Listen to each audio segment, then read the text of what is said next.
이철이의 정치쇼.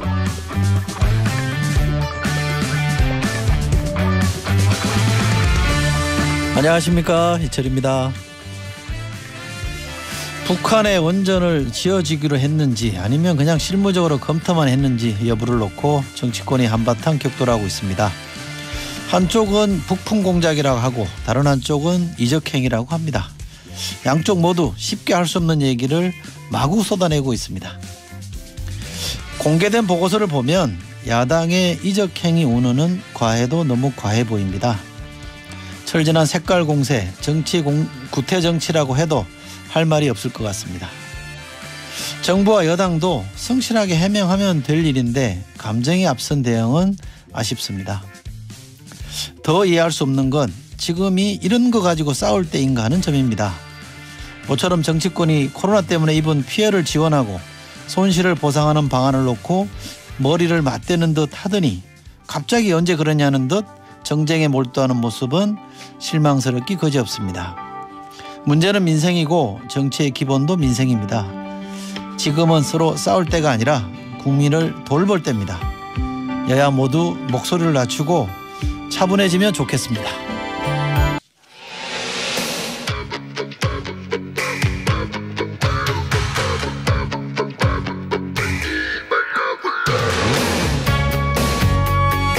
지금 가장 중요한 소식들만 간추렸습니다. 뉴스 온 더 블록. 북한 원전 추진 문건을 둘러싸고 야권이 연일 의혹을 제기하자 문재인 대통령은 구시대의 유물 같은 정치라고 비판했습니다. 65세 이상 고령층도 아스트라제네카의 코로나 백신을 맞을 수 있다는 식약처 검증 자문단의 의견이 나왔습니다. 다만 임신 기간 중 투여는 권장하지 않는다고 밝혔습니다. 미얀마 군부가 어제 새벽 쿠데타를 일으켰습니다. 아웅산 수치 국가고문을 구금하고 1년간 비상사태를 선포했습니다.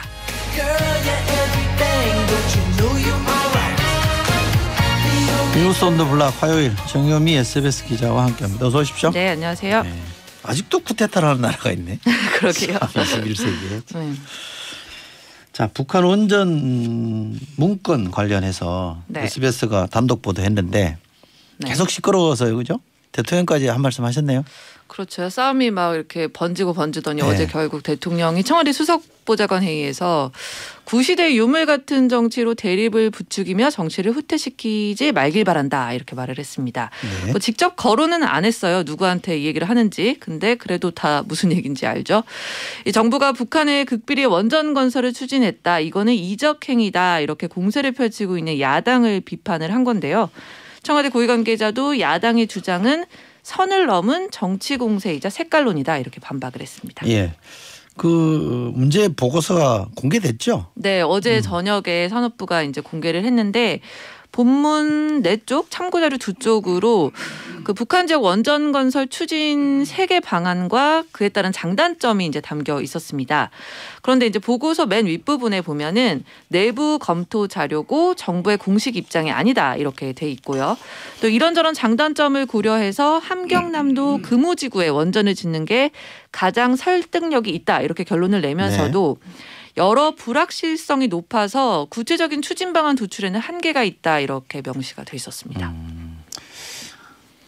이렇게 되면 야당이 이제 공세를 그만할까요? 아니, 전체적인 논란이 줄어들까요? 글쎄요. 지금 뭐 극비리 추진한 적이 없다는 청와대의 해명을 뒤집을 근거를 야당이 뭐 갖고 있는 것 같지는 않습니다. 그런데 또 그렇다고 뭐 쉽게 또 그만할 것 같지도 않아 보이는 게 일단 지금 국회 국정조사 얘기까지 꺼냈잖아요. 그래서 네. 뭐 국조를 통해서 시시비비를 가리자 끝까지 추궁하겠다는 입장인데 그래서 시간이 좀 길어질수록 야당한테 별로 이렇게 유리한 싸움 같아 보이지는 않습니다. 네, SBS 단독 보도였잖아요. 네. 이렇게 단독 보도한 게 크게 정치권의 대형 이슈로 커지고 논쟁이 벌어지면 어떤가요? 언론사 입장은? 그래서 근데 저희가 단독 보람을 느끼나요? 보도할 때는 물론 이제 보람을 느끼겠죠. 뭐 제가 보도한 건 아니지만, 근데 저희가 그때 보도를 할 때는 이게 뭐 소위 그러니까 핵심이라고 생각해서 보도를 했던 건 아닌데 정치권의 싸움은 약간 좀 엄한 데 가서 불이 붙어버린 네, 약간 그런 측면이 좀 있는 것 같습니다. 네, 우리 정치권이 좀 엄한 데 가서 잘 싸우죠. 네. 엄한 데 가서 좀 오래 싸우죠. 네. 예, 코로나19 얘기 좀 해보겠습니다. 아스트라제네카 백신에 대해서 65세 이상 어르신들 어떻게 할 건지 좀 네. 고민이었던 것 같은데 맞으라는 거죠? 맞는 게 낫겠다. 네. 이게 이제 아스트라제네카 백신이 최근에 이제 유럽의약품청이 18세 이상 모든 연령층에 대해 사용 승인을 하긴 했어요. 근데 이 고령층을 대상으로 한 어떤 임상 시험이 충분하지가 않아가지고 효능이나 효과를 판단하기 어렵다는 지적이 잇따라 나와서 지금 독일은 65세 미만, 이탈리아는 55세 미만에게만 우선 접종을 해라 이렇게 권고를 한 상태거든요. 예. 그런데 이제 우리는 어제 그 검증단이 회의를 했는데 뭐 고령자 수가 임상 참여 대상자 중에서 좀 적다는 이유로 고령자를 배제할 수는 없다 이런 의견이 다수였던 거고 다만 이제 어제는 첫 자문단 회의 결과가 나온 거였고요. 모레 뭐 중앙약사심의위원회 그리고 이후에 최종 점검위원회까지 전문가 회의가 좀 더 남아 있거든요. 그러니까 최종 자문 결과는 이 3중 회의를 모두 거친 뒤에 이제 발표가 될 예정입니다. 임산부의 경우는 어떻게 한다고 하는 게 좋다던가요? 네, 그러니까 임상 데이터가 임신부에 대해서는 아직 안 나와서 안 맞는 게 낫다 현재까지는. 네, 그렇게 권고가 된 상태입니다. 네. 백신이 이 아스트라제네카보다는 화이자 백신이 먼저 들어온다는 거죠? 네, 그 원래는 아스트라제네카를 먼저 들어올 걸로 예상이 됐었는데 그 코백스라고 백신 공동구매 배분을 위한 국제 프로젝트, 코백스 퍼시리티를 통해서 확보한 화이자 백신 물량이 이제 먼저 들어옵니다. 6만 명분이 이달 중순 이후에 이제 들어올 예정이고요. 특례 수입이라고 감염병이 대유행하는 상황에 대처하기 위해서 국내 허가되지 않은 의약품을 외국에서 들여올 수 있게 하는 제도예요. 이 특례 수입 방식을 통해서 들여오게 되고 첫 접종 대상, 그러니까 화이자 백신의 첫 접종 대상은 코로나 환자를 치료하는 의료진이 될 예정입니다. 그렇군요. 지금 거리두기 수도권 2.5단계고 네. 전국은 2단계잖아요. 네. 그다음에 5인 이상 모임도 못하게 하고 그렇죠. 9시 영업 제한이 있고 네. 이런 조치들이 설 때까지 하겠다는 건데 중간에 바뀔 수도 있나 보죠? 이번 주 후반에 또 바뀔 수도 있다는 얘기가 이제 어제 총리 입에서 나왔는데요. 예. 확실한 안정세가 들어섰다는 믿음이 생기면 설 연휴 전이라도 추가적인 방역 완화 조치를 검토를 하겠다고 말을 했습니다. 이게 확실한 안정세에 들어섰다는 믿음은 무슨 기준으로 생기는 건지, 네, 그러면은 또 뭘 어떻게 완화하겠다는 건지, 그러면은 과연 설 연휴에 식구들이 대거 모이는 거는 뭐 가능할 수도 있어지는 건가 이런 궁금증이 좀 이제 남았었는데 한겨레 신문이랑 인터뷰를 짧게 했더라고요. 그래서 일평균 신규 확진자가 300명대로 유지될 경우를 전제로 해서 영업활동과 관련한 제한을 완화할 수 있으면 하겠다 이런 취지다 이렇게 설명을 했습니다. 그러니까 지금 밤 9시 이후 영업 제한 조치를 완화할 수 있다는 뜻을 좀 내비친 걸로 보이고 다만 5인 이상 사적 모임 금지 이거는 설 연휴까지는 계속 이어질 거라고 하네요.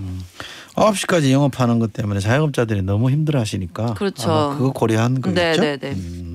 자, 정치권 얘기해 보겠습니다. 네. 임성근 부산고법 부장판사 네.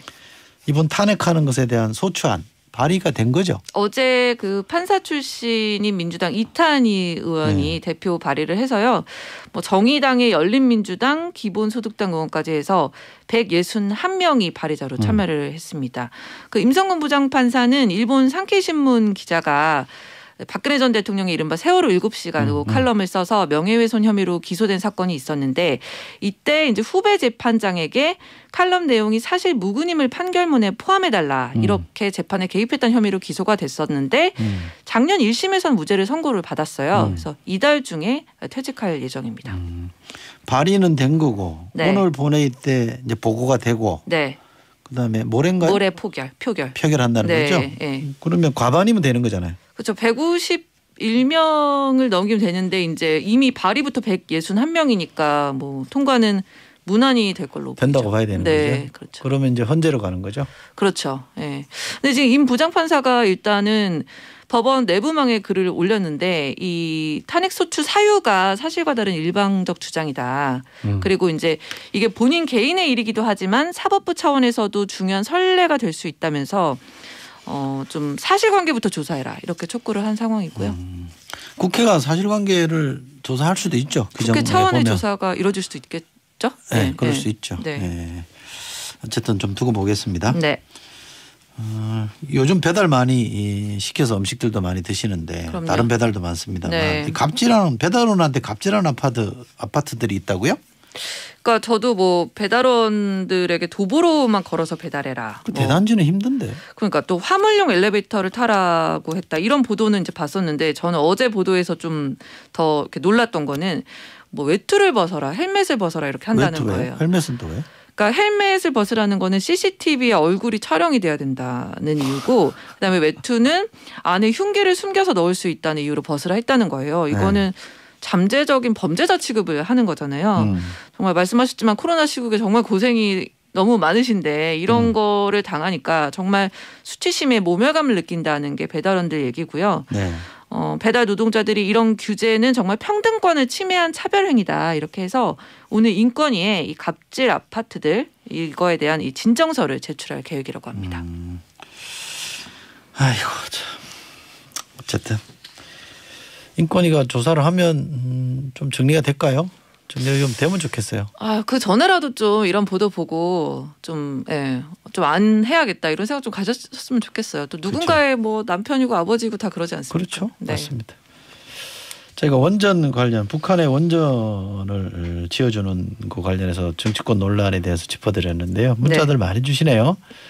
김명심님 서로 핥히고 후벼파고 하는 것 이제 그만했으면 좋겠어요. 코로나 때문에 저도 주말만 일하게 돼서 너무 속상한데요. 이럴 때는 더 화합해야죠 하셨습니다. 고민 댓글 하나 읽어주세요. 이영희님은 소시민들 하루하루 버티는 게 힘든데 어쩌면 다른 세계에 사는 사람들처럼 정치 싸움에 너무 집중하고 있네요. 이런 글 남기셨어요. 3989님 소장님 주점에 식재료를 대는 자영업자입니다. 하루하루 목이 타는데 정치인들은 왜 맨날 중요하지 않은 문제로 싸우는 걸까요? 네, 조금 다른 의견을 주신 분들도 있습니다. 1562번 쓰시는 분인데요. 전 정부에서 이런 일이 발생했다면 아마 벌떼처럼 들고 일어나지 않았을까요 하셨고요. 고본탁님 소장님 북한 원전 추진은 큰 문제라고 생각합니다. 예, 여러분이 주신 의견을 존중합니다.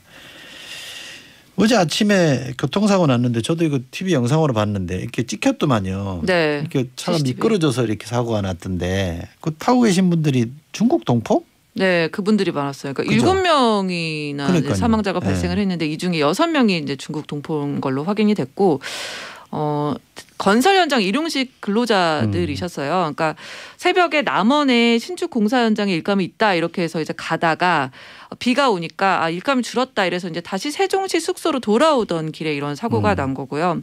지금 중국에서 오신 그 한국에서 일하시는 분들 대부분 이제 중국에 있는 가족들에게 돈 보내주기 위해서 홀로 좀 한국에 나와서 일하시는 분들 많잖아요. 이 사망자 중에도 정말 한국에서 10년 이상 홀로 지내면서 돈을 보냈던 아버지도 있다고 하는데 안타깝게도 이렇게 7분이 숨지셨고 안전벨트를 하지 않았던 게 좀 인명피해를 키웠던 걸로 조사가 됐습니다. 그러니까 사람을 많이 태웠을 때는 특히 안전벨트 같은 걸 해야 되는데. 그렇죠. 그리고 고속도로잖아요. 언제든지 안전벨트는 꼭 하셔야 됩니다. 지금 운전하시고 계신 분 중에 차 안에 계시면 꼭 안전벨트 다 하셔야 됩니다. 네. 미얀마에서 또 이게 군부가 나서서 쿠데타를 일으켰어요? 이게 5년여 전에 민주진영이 총선에 승리하면서 사실 군부 독재가 53년 만에 이제 끝이 났었는데 어제 새벽에 미얀마 군부가 또 전격적으로 쿠데타를 일으켜서 정부 고위 인사들 그 아웅산 수치 국가고문 등을 포함해서 이런 인사들을 구금하고 1년간 비상사태를 선포를 했습니다. 지금 비상사태 이후에 새로운 총선을 실시해서 정권을 이양하겠다고 밝혔는데 미얀마가 또 한동안 좀 시끄러울 것 같습니다. 국제사회가 가만 안 있겠죠? 그렇죠. 유엔이 일단 뭐 미얀마 군부 비판하고 모든 사람을 석방하라 이런 성명을 발표를 했고 유엔 안전보장이사회가 긴급회의를 소집해서 미얀마 사태를 논의하기로 했습니다. 그리고 바이든 미국 대통령도 사실 이제 이런 국제 이슈에 처음 나서는 것 같은데 군부 쿠데타를 민주주의에 대한 공격이다 이렇게 규정을 하면서 미얀마에 대한 제재 부과를 적극 검토하겠다 이런 입장을 밝혔습니다. 미얀마 옛날 이름이 뭔지 아세요? 버마? 버마. 버마 아세요? 네. 버마 아웅산에서 북한 테러가 있었던 네. 이게 83년인가 아마 제 그렇죠. 네. 어릴 때 기억이 있어요. 아파트 택배 관련해서요. 박정옥님 그 정도면 그 아파트는 시켜 먹지 말아야죠 하셨고요. 한상우님 그냥 해 드세요. 배달시키지 말고. 5134번 쓰시는 분인데요. 신아홉살 택배하는데 그래도 좋은 사람이 더 많아요 하셨습니다. 물론이죠. 네. 아유 그렇게 마음을 가지시니까 훨씬 참 저희가 좀 덜 미안한 것 같아요 진짜. 아유 같이 사는 세상인데 서로 좀 부둥켜 안고 잘 살면 좋겠습니다. 네 맞습니다. 네, SBS 정유미 기자였습니다. 고맙습니다. 네, 고맙습니다. 광고 듣고 오겠습니다. 빼꼼 경제하겠습니다. 빼꼼 선생 최이배 전 의원 어서 오십시오. 안녕하세요. 최이배입니다. 네. 정크러쉬 SBS 정호선 기자 어서 오십시오. 안녕하세요. 예, 오늘 우아하십니다. 이 문자 때문에 지금 그렇게 말씀하신 거죠? 그렇죠. 제가 세미나서 0077번 쓰시는 분 문자 주셨는데요. 지금 보는 라디오 보는데요. 최이배 전 의원님 멋쟁이시네요. 모자 때문에 그런 것 같습니다. 잘 안 보여서 그런 거 아니에요 지금? 카메라가 오늘 흐릿한가? 자, 아까 전에 질문하신 이춘희 그 이름은 세종시장이 맞습니다. 맞죠. 예, 네. 검색을 해봤어요. 살아있네 기억력. 자 오늘 저희가 준비한 첫 번째 주제는 이겁니다. GIANT 신이나 어떤 신이나 팽아 팽수입니다. 팽수 정말 요즘 많이 신나요? 지난해 여윳돈으로 6만 전자 주식을 샀는데요. 지금은 8만 전자. 거기다 이번엔 배당까지 많이 한다고 하니까 정말 새해 초부터 참치길 밟고 있습니다. 매니저 월급도 좀 올려줄까 생각 중이에요. 자 타석에 들어선 동학개미 있는 인거 풀스윙. 자 기관 누르고 외국인 누르고 간다 홈런 1루 8만 거지 밟고 이번에 고액 배당해 간다. 제가 누군지 모르는 사람들 위해 다시 한번 간다. 야구 해설위원 이명수고요. 내 뒤로 박찬호 이승엽까지 간다. 안녕하세요. 지금 투머치 토커 박찬호 앞에서 투자 얘기하는 자는 who is it? 테슬라 얘기는 제가 이미 2년 전부터 했던 건 모르세요? 투자에 관해서라면 여러분 귀에서 피가 흐를 때까지 얘기할 수 있어요. 그런데 이번 삼성전자 배당은 긍정적 측면은 물론 부정적인 측면도 없지 않아요. 배당 얘기를 하니까 옛날 옛적 얘기가 또 생각이 나요. 제가 LA에 있었을 때 메이저리그 시절부터 투자에 관심이 있었습니다. 광활한 땅덩어리, 낯설은 언어, 갑작스럽게 찾아온 햄스트링 부상은 정말 힘들 때만 늘 찾던 LA 순두부찌개, 이 모든 것들이 이 찬호 형이 얘기하니까 진짜 귀에서 이 피가 나네요. 안녕하십니까 라이온 킹 이승엽입니다. 야 정말 오랜만인데요. 근데 찬호 형 삼성전자가 배당 많이 하는 게 왜 걱정됩니까? 삼성 라이온스 출신이라 삼성 걱정하는 거냐? 아닙니다. 저는 국민타자 아닙니까? 이 국민연금도 삼성전자에 주식 투자했어요. 국민연금이 배당 많이 받으면 국민들도 좋은 거 아닙니까? 예? 백곰 선생. 예. 삼성이 배당금을 어떻게 준다는 거예요? 그러니까 삼성은 그 배당을요 분기마다 해줬어요. 그래서 분기 4번 나눠주는 거예요. 예. 그래서 이제 지난 그 18년, 19년 그리고 올해 3분기까지 분기마다 354원을 주당 이렇게 배당을 했고요. 354원. 예. 근데 이제 이번에도 이제 당연히 354원 플러스 알파가 있을 거다라고 했는데 그걸 보통 이제 사람들이 한 1,000원까지는 올라가지 않겠냐 했는데 무려 이제 그게 1,932원까지 주는 거니까 작년에 그 배당 총액으로 따지면은요 2019년도에 9조 6천억을 배당을 했는데 이번에는 20조 300억을 배당합니다. 20조? 예. 그러니까 2배가 늘어난 거죠. 연으로 따지면은. 그래서 이렇게 과감한 배당이 이제 있으니까 당연히 뭐 언론에는 뭐 이제 주주들 좋아한다고 막 많이 썼는데 이 배당이라는 게 내가 벌어들인 이익을 주주들에게 환원하는 것이기도 하지만 이 배당의 의사결정은 최종 의사결정이에요. 그러면 앞단에 어떤 의사결정이 있어야 되냐? 투자에 대한 의사결정이 있는 거예요. 그러니까 내가 번 돈을 다시 어떻게 써야겠다라는 것을 할 때 미래를 위한 투자도 하고 뭐 또 뭐 좋은 기업이 있으면은 사들이는 M&A도 하고 뭐 이런 것들을 계획하고 그러고 이제 남는 돈이 있으면 이걸 주주들한테 나눠줄 수 있다라는 것인데 지금은 너무 배당에만 치중해서 배당이 우선된 거 아니냐. 오히려 투자 계획보다 이런 이제 우려를 하는 거죠. 이게 한 주당 1932원씩 주면 예. 100주 갖고 있으면 19만 원? 그렇죠. 꼴랑 그밖에 안 돼요? 근데 이제 이 삼성전자는 주식수가 어마어마하게 많고요. 아까 전에 총액으로 따지면 20조 300억이에요. 근데 아주 많이 갖고 있는 사람들한테는 목돈인데 그럼요. 네. 얼마 안 갖고 있는 사람들은 뭐 푼돈이네. 근데 이번에 사실 이 삼성전자 배당이 이제 굉장히 관심을 모았던 것이 이제 동학개미, 소위 네, 이제 동학개미로 불리는 이제 우리 개인 투자자들이 엄청나게 우량주, 특히 삼성전자를 사들였고 그 개인 투자자가 증가한 부분, 그리고 또 하나가 이 이재용 삼성전자 부회장, 그러니까 이건희 회장이 죽고 나서 이 상속세 재원을 도대체 어떻게 마련할 거냐. 아무리 돈이 많은 사람들이라도 이번 이제 상속세가 이제 11조 정도 됩니다. 그러면은 이제 5년에 걸쳐서 나눠낼 수 있는데 아무리 그래도 뭐 2조 넘는 돈을 현금을 어떻게 마련할 것이냐. 그렇기 때문에 배당이 늘어날 것이다라는 예상을 시장에서 했거든요. 그렇죠. 그래서 배당이 늘어날 것이라서 더 또 주가 개인 투자자들이 더 사들인 이유도 있어요. 그래서 이제 그것이 이제 입증이 된 셈이어서 약간의 뭐 논란도 있습니다만은 그날 이제 4분기 실적 발표한 날 사실 투자 계획도 같이 발표는 했습니다. 그런데 이제 그 부분은 좀 나중에 또 짚어보겠습니다만은. 네. 그러면 이제 송래가 그 상속세 마련하려고 하는 거다. 그러니까 다들 이제 그렇게 충분히 해석할 수 있고요. 네. 그러니까 지금 이건희 회장이 가지고 있는 삼성전자 주식을 당연히 뭐 이제 유가족들이 이제 상속을 받았으니까 아무튼 거기서도 이제 배당을 받으니까 그러니까 전체 배당이 지금 전년도 비해서 2배 정도 오른 거잖아요. 아까 전에 9조 6천억 받았던 걸 이번에 20조 3천억을 300억을 주게 되니까 그래서 이건희 회장 일가 그러니까 이제 지금은 이제 이재용 회장 일가가 부회장 일가가 받은 돈이 1조가 넘어요. 합치면 예.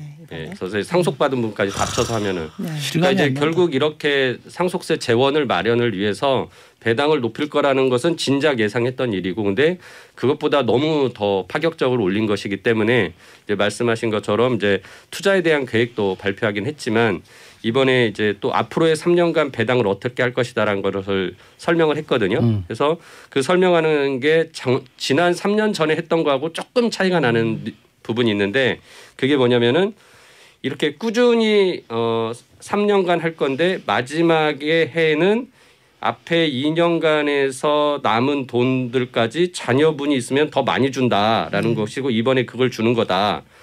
근데 2023년에는 어떻게 할 거냐면 그거를 2023년 한꺼번에 몰아주는 게 아니라 중간중간에 조기 환원할 수도 있는 것을 검토하겠다라는 뉘앙스를 얘기를 했고 그 뉘앙스는 뭐냐면은 아무튼 지속적으로 상속세 재원을 마련을 위한 현금을 그 마련할 수 있게 해주겠다라는 것으로 해석이 됩니다. 그렇죠. 근데 오늘 이번에 발표할 때는 물론 뭐 상속세 이건 이제 시장의 평가고 해석이고 삼성전자는 그동안 지속적으로 우리나라 사실 뭐 박스피다 코리아 디스카운트 원인이 이제 배당이 낮다라는 그런 지적들이 많았기 때문에 이 주주 환원 정책을 대대적으로 새로 발표하겠다라는 예고를 사실 했었습니다. 그렇기 때문에 그 일환이지 본인들은 그런 속내는 전혀 드러내지 않고 있죠. 예. 유튜브로 희철 아이디 쓰시는 분입니다. 제 이름 거꾸로네요. 삼성이 배당 처음 주는 것도 아니고 속내는 뭐 굳이 그렇게까지 해석하냐 이런 뜻인 것 같고요. 박정옥님은 상속세 때문인가요 하셨습니다.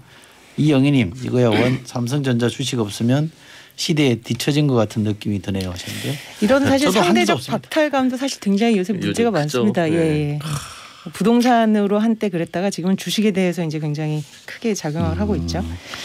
국민연금관리공단? 예, 국민연금도 삼성전자에 많이 투자하고 주식 있고. 많이 갖고 있을 거 아니에요. 최대 수혜자입니다 사실. 돈 많이 받겠네. 삼성전자 그렇죠. 지분 10% 갖고 10% 있고요. 가지고 있으니까요. 아까 전에 20조 중에 10%인 2조를 국민연금이 배당금을 가져간다고 봐야겠죠. 그럼 우리한테 좋은 거 아니에요? 국민들한테? 노자금 측면에서는 좋죠. 예. 예. 나쁘지 않습니다. 그러니까 이제 이렇게 그 배당이 실제 지급되는 거는 이제 주총이 끝난 4월이거든요. 그러면 이제 모든 그 기업들이 다 그때 막 배당금을 이제 지급하게 되면 이게 이제 또 시장에 물론 배당금이 들어오면 그걸 바로 현금으로 찾아서 쓸 수도 소비할 수도 있겠지만 또 그 돈으로 주식 투자를 하는 분들이 생겨요. 그래서 항상 4월 달에는 또 자금이 풍부해져서 투자가 더 많이 장세가. 되는 네. 상황이 되는데 뭐 이런 것들이 또 영향을 줄 것 같다. 아니 그럼요. 시장에. 1932원 주당 예. 30원 준다는 이게 한 번에 주는 거예요.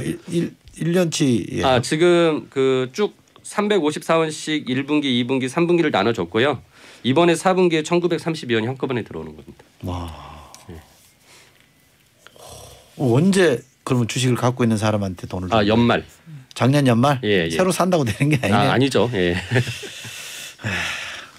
정클 쉽게 질문 드리겠는데요. 네. 삼성전자가 무슨 대규모 M&A 인수합병을 하려고 해요? 그러니까 사실은 이번에 이재용 삼성전자 부회장 구속된 후에 이런 총수가 없으면 저희서 한번 다뤘습니다마는 총수 부재 시에 이런 대규모 투자가 어렵다.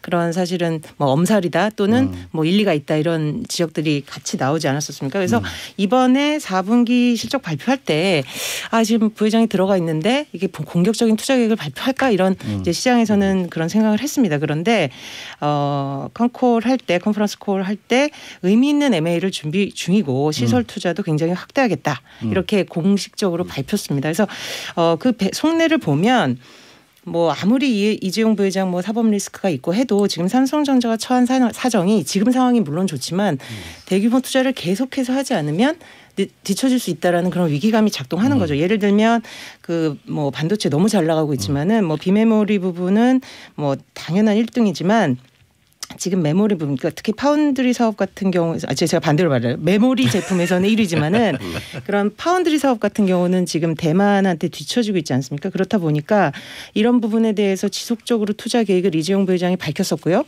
그거를 이어가지 않으면은 사실은 뭐 나중 미래를 또 장담할 수가 없기 때문이죠. 그래서 단순히 지금 이재용 부회장 사법 리스크를 줄이기 위해서 또는 오너가 없으면 안 된다라는 그런 절박함을 드러내기 위해서 투자 계획을 발표를 미루기에는 지금 상황이 굉장히 경쟁적이다 이렇게 보시면 되겠습니다. 전략적으로 봐도요. 제가 구계자로서 회장이 감옥에 있으니까 회사가 잘 운영이 안 된다는 것보다는 감옥에 있어도 맞습니다. 열심히 투자하고 국민 경제를 위해서 노력하는 거나 하는 게 나중에 가석방을 위해서도 도움이 될 것 같은데. 그렇죠. 네. 그런 전략이 맞는 거 아니에요? 그러니까 이제 예전처럼 그런 약간 뭐 재계 협박이랄까, 뭐 이제 이런 게 잘 안 통하는 거죠. 시장에서도 인정해주지 않고요. 알겠습니다. 자 다음 아이템 가보겠습니다.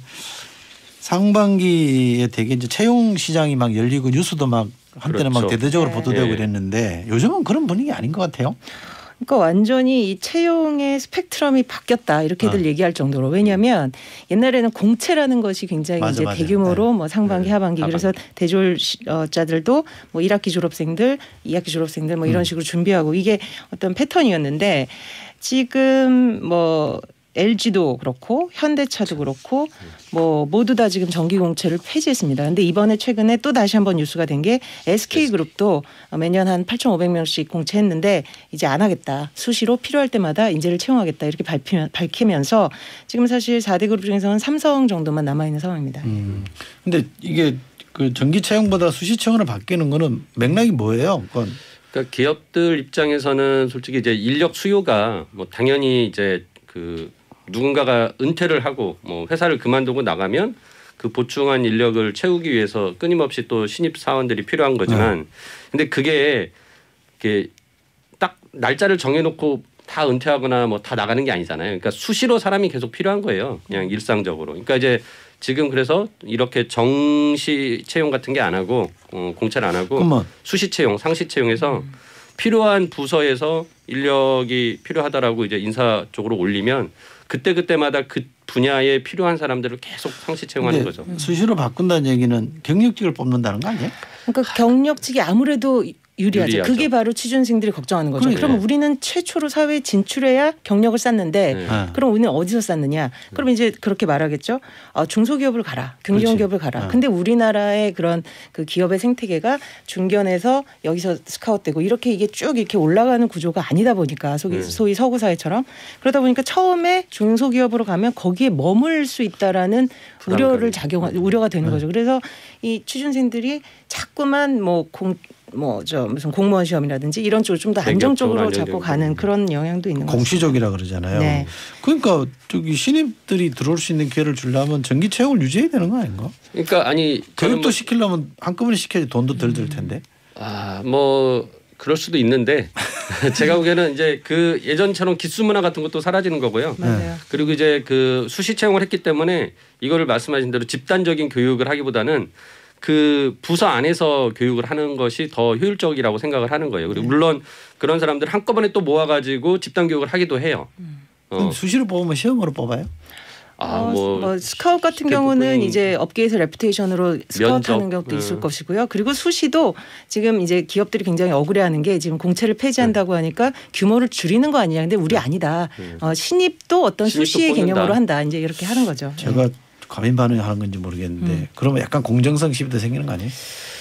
그래서 저는 이번 사안을 약간 그렇게 아빠 찬스 이런 거 쓰는 거 아니에요? 그럴 수도 있죠. 그거 어떻게 보냐면 약간 이 코로나도 굉장히 작용을 했다고 봅니다. 뭐냐면 옛날에는 어떤 기업의 공채가 기업들은 비용도 많이 들고 왜냐하면 20%가 나가버리거든요. 그러니까 채용 비용도 많이 들고 효율적도 떨어지는데 이걸 계속 유지하는 게 약간은 채용이 어떤 사회적인 의무라는 거죠.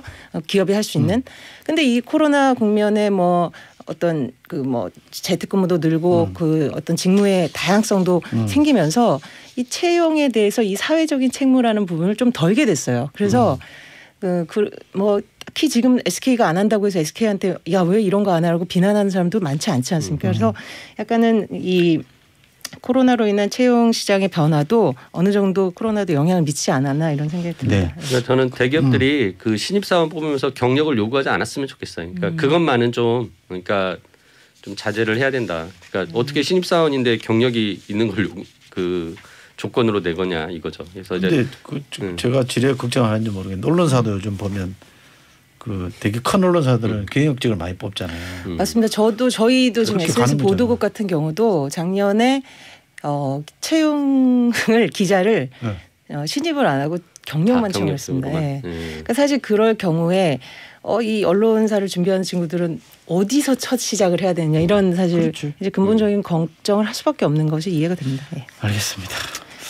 그나저나 우리 정커리 씨한테 또 질문 드려야 되는데 파이어족이라는 게 뭐예요? 불을 좋아하나? 사실 이것도 뭐 요새 신조어들 하도 많이 만들어서 이게 Financial 뭐 Independence, Retire Early 뭐 이렇게 만들었더라고요. 그래서 이게 이제 이렇게 뭐 회사의 충성도를 갖추고 뭐 한 회사에서 끝까지 하고 뭐 이런 삶의 구조 옛날 같은 뭐 그게 아니라 평생 직장의 개념 이런 게 없어진 거죠. 이제는 그냥 조기 은퇴해서 돈 좀 많이 벌어서 자기 삶도 즐기고 또 뭐 그런 그 쪽을 세대의 어떤 뭐 흐름인 것 같아요. 돈은 어떻게 벌어요? 그러니까 이제 주로 이런 친구들 이제 고학력 고소득 그 전문직인 경우겠죠, 그죠? 예. 그래서 이 파이어족도 사실은 어찌 보면 뭐 취업 전체에서의 일부에 대한 얘기일 수도 있고요. 근데 아니면 꼭 뭐 고소득 아니더라도 어느 정도의 소득 본인이 목표로 하는 그런 정도면 그 한 직장에 그렇게 매여서 인생을 뭐 낭비, 허비하기보다는 이제 자기의 삶을 좀 추구하겠다. 뭐 이런 것도 그러니까 조기 은퇴를 위해서 지금 아까 초반에 말했던 그런 주식에 엄청나게 투자한다거나 부동산에 일찍부터 옛날에는 뭐 40대부터 시작했다면 지금은 20대부터 어떤 부동산을 준비하고 이런 것도 다 비슷한 맥락에서 나오는 것 같습니다. 이게 조기 은퇴 뭐 재정적으로 독립하는 걸 추구하는 거야 뭐 누구나 다 비슷할 것 같은데 조기 은퇴한다는 거잖아요. 리타이어 얼리면 사회적으로는 나쁜 트렌드 아니에요 이거? 그렇죠. 그러니까 어떻게 보면은 우리가 이제 뭐 그 좀 사람을 너무 이렇게 이제 일자리의 생산성으로만 얘기하긴 그렇지만은 결국은 노동 인구가 감소하고 있고 그리고 가장 그 생산성이 좋을 때 일을 잘하고 성과가 날 때 오히려 이런 분들이 이제 조기 은퇴를 해서 뭐 그냥 주식 투자나 하고 있고 뭐 맨날 이제 이러고 있으면 진짜 국가 전체적으로는 생산성이 떨어지는 거거든요. 그래서 이런 부분들에 대한 이제 우려의 목소리는 있어요. 근데 솔직히 이 개인들의 뭐 이런 삶의 선택이나 추구하는 방향들을 어떻게 국가가 조정할 수는 없단 말이죠. 그래서 제가 생각에는 이제 지금 이렇게 가는 이유가 근로소득 일해가지고 돈 버는 것보단 주식 투자하거나 부동산 투자하는 자산소득으로 하는 것이 더 유리하다. 그래서 우리가 요즘 이런 말 있잖아요. 벼락부자의 반대말로 벼락그지라고 아까 우리 상대적 박탈감 얘기했는데 이제 그런 사회적 흐름을 만들어내는 것을 어떻게 보면 큰 차원에서 우리가 좀 뭐 막아봐야 된다 뭐 이런 생각이니까 이제 자산 소득에 대한 뭐 저는 이제 과세를 항상 강화해야 된다는 이유가 이게 전체적으로는 우리가 산업 그러니까 경제 전체의 생산성을 높이기 위해서는 아무래도 근로소득으로 돈을 버는 것이 더 만족감을 높이게 해주는 공시족이 늘어나고 파이어족이 네. 늘어난다는 거는 정치권이 반성해야 돼요. 그렇죠. 맞습니다. 두 분이 정치권에 계시지 않죠. 젊은 친구들이 뭐 살기 위해서 이렇게 하는 거 아니에요? 맞아요. 그렇죠. 네. 자, 끝으로 하나 질문 드려볼게요. 전기차 역습이라는 게 뭐예요? 시간이 얼마 없어서. 예, 그 전기차로 이제 자동차가 전환이 되면서 지난번에도 한번 여기서 나와서 말씀드렸지만은 부품 수가 3만 개에서 8천 개로 줄어든다는 거예요. 아. 그리고 그 8천 개로 줄어드는 것만큼 일하는 사람도 덜 필요하게 되는 그러겠죠. 거죠. 고용이 줄겠죠. 그러니까 네. 부품 수의 감소와 일자리의 감소가 나타나는 거고 특히나 요즘은 또 그 로봇을 이용한 자동화가 더 빠르게 진행이 되고 있고 지난번에도 말씀드렸지만 우리나라가 세계 2위로 1만 명당 868대의 로봇을 사용한다는데 그렇게 됨으로써 이제 일자리가 감소하고 있는데 그래서 지금 현대자동차 같은 경우도 맞아요. 일자리를 계속 줄여나가고 있다. 그래서 이거에 대한 좀 장기적인 계획이 이해관계자들 간에 좀 계획이 있어야 되는데 그런 거 없이 그냥 무턱대고 전기차 투자만 하고 전기차로 전환하고 그러니까 어째 이제 정치권이 반성할 예, 때. 산업이 그렇게 신산업화 되다 보면은 일자리는 당연히 줄어들 수밖에 없는데 과연 이걸 어떻게 그러면은 숨통을 틔워줄 것인가에 대한 고민이 그렇죠. 같이 병행돼야 된다. 물론 대부분 뭐 현대차 노조 하면은 굉장히 강성 노조에 뭐 밥그릇 챙기기로 이렇게 인식하고 있는 경우도 많은데 이 지금 실제적으로 여기서 내연기관에서 전기차로 갈 경우에 굉장히 많은 수의 일자리가 줄어들 거로 예상이 되고 있습니다. 자, 백공경제 여기까지입니다. 두 분 고맙습니다. 감사합니다. 예, 뉴스 듣고 오겠습니다.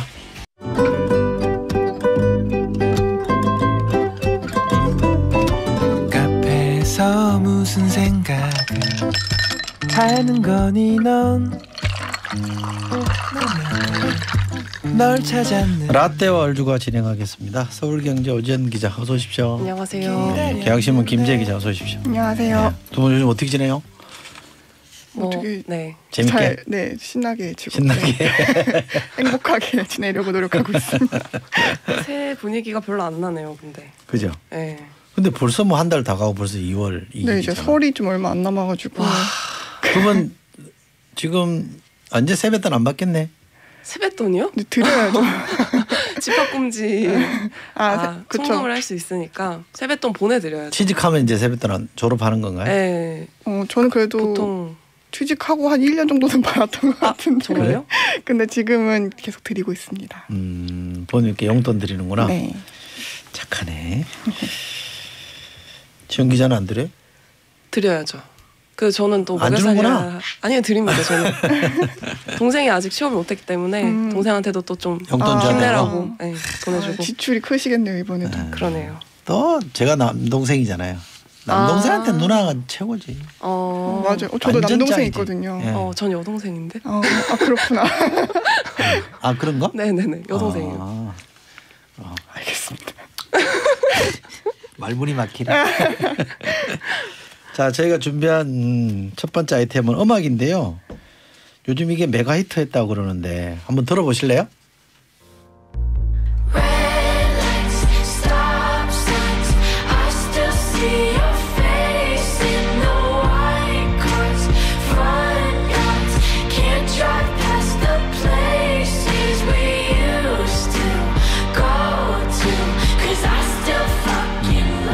음은 쉬운 것 같은데 네. 이게 누구 노래예요? 이 노래가요. 올리비아 로드리고의 드라이버 라이센스라는 곡입니다. 드라이브 라이센스 면허증? 네, 운전 면허증이라는 뜻이고요. 네. 그러니까 미국의 배우 겸 가수인 올리비아 로드리고라는 분이 불렀고 2003년생으로 17살이에요.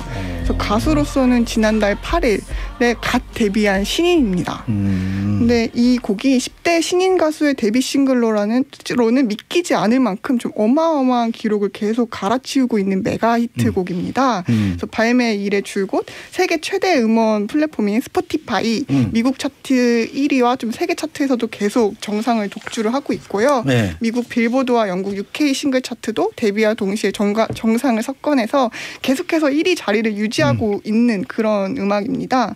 빌보드는 아예 분석 기사에서 지난 30년간 이렇게 독보적인 1위 곡은 없었다. 2위 곡을 2배 차로 따돌리고 있다. 이렇게 밝히기도 했습니다. BTS 있는데. BTS보다 더 독보적이라고 할 수 있는 게, 그러니까 BTS도 이번에 다이너마이트를 내면서, 그러니까 처음 노래를 내자마자 빌보드 1위로 그렇죠. 올라서는 걸 핫샷 데뷔라고 하거든요. 근데 이 노래도 핫샷 데뷔를 했는데 역대 이런 10대 여성 신인 가수가 핫샷 데뷔를 한 거는 빌보드 싱글 차트 역사상 처음 있는 일이었다고 합니다. 진짜 이게 메가히트라고 할 만한데. 네. 그럼 이게 운전면허면 뭐예요? 운전면허 운전하신 분들이 비애를 다룬 건가? 그런 생각을 하실 수도 있겠는데 이게 노래 가사가 어떻게 시작이 되냐면요.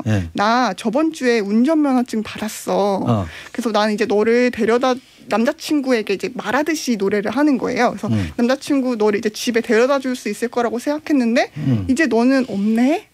나랑 이별하고 이미 떠났네? 그래서 남자친구 동네를 이렇게 운전하면서 슬픔을 그렇게 노래하는 내용입니다. 그런데 관건은 이게 단순히 이게 지어낸 이야기가 아니고 가수 로드리고의 솔직한 연애 스토리를 담았다는 것인데요. 그러니까 로드리고가 사실 디즈니 플러스 드라마인 하이스쿨 뮤지컬이라는 작품에 출연을 하면서 상대 역인 하이틴 스타 조슈아 바셋이라는 남성과 열애설이 났었어요.